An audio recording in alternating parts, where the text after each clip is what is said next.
औज़ुबिल्लाहिमिनश्शैतानिर्रजीम बिस्मिल्लाहिर्रहमानिर्रहीम। अस्सलाम वालेकुम नाज़रीन, कैसे हैं मेरे चैनल के नाज़रीन।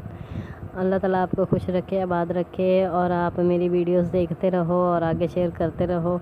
इसके साथ मैं अपना वजीफ़ा आपको बताने जा रही हूँ। आज मैं बहुत ही आसान वजीफ़ा आपके लिए लेके आई हूँ, बहुत ही पावरफुल और बहुत ही मुजरब वजीफ़ा मोहब्बत के लिए ये वजीफ़ा है। और 100% गारंटी के साथ आप अगर इसे अच्छी नीयत साफ़ नीयत से करोगे तो इंशाअल्लाह ताला आपका महबूब आपके पास वापस आएगा और आपसे रब्ता करने की कोशिश करेगा और ढूंढ कर आपसे रब्ता करेगा इंशाअल्लाह।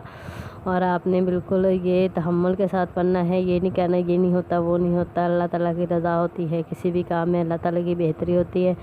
तो आपने ये वजीफ़ा करना है। वजीफ़ा मैं आपको बताने जा रही हूँ, ये आपने असर की नमाज़ के बाद करना है। असर की नमाज़ पढ़ लेनी है और उसके बाद आपने याद रहे नमाज नहीं छोड़नी, 5 वक़्त की नमाज़ आपने पाबंदी से पढ़नी है। ये वजीफ़ा आपने नमाज के बाद करना है। असर की नमाज़ के बाद आपने जाए नमाज पर बैठकर ये वजीफ़ा करना है और आपने 11 बार दरूद इब्राहिमी पढ़ लेना है। और अल्लाह ताला के प्यारे नबी हज़रत मोहम्मद सल्लल्लाहु अलैहि वसल्लम की खिदमत में ये दरूद पाक आपने हदियातन तोहफ़ातन पेश करना है। और उसके बाद आपने अपने महबूब का फुल पक्का तसव्वुर कर लेना है और आपने उसे ये तसव्वुर बिल्कुल पक्का होना चाहिए, इसके अलावा आपके ज़हन में कोई बात ना हो। आपने सुनसान जगह में ये अमल करना है और उसके बाद आपने अपने महबूब का नाम पुकारना है 3 बार। और उसके बाद आपने अल्लाहुस समद अल्लाहुस समद ये एक आयत है, ये आपने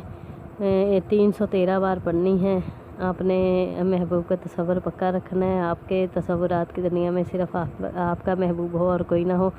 और आपने 11 बार दरूद इब्राहिमी एंड में पढ़ लेना है और जाए नमाज पर बैठ के आपने 5 मिनट तक अल्लाह ताला से दुआ करनी है कि अल्लाह तुझे तेरी रहीमी का वास्ता है, तू मेरे महबूब के दिल में मेरी मोहब्बत जायज़ मोहब्बत पैदा कर दे। और जायज़ मोहब्बत के लिए ही ये वजीफ़ा है, और नाजायज़ मोहब्बत के लिए आप ये इस्तेमाल ना करें, ये आपको फ़ायदा नहीं देगा, नुकसान ही देगा। और इसके बाद आपने मेरे चैनल को सब्सक्राइब कर देना है, मेरी वीडियो को लाइक कर देना है और उसके बाद आपने मुझे देनी है इजाज़त। अल्लाह हाफ़िज़।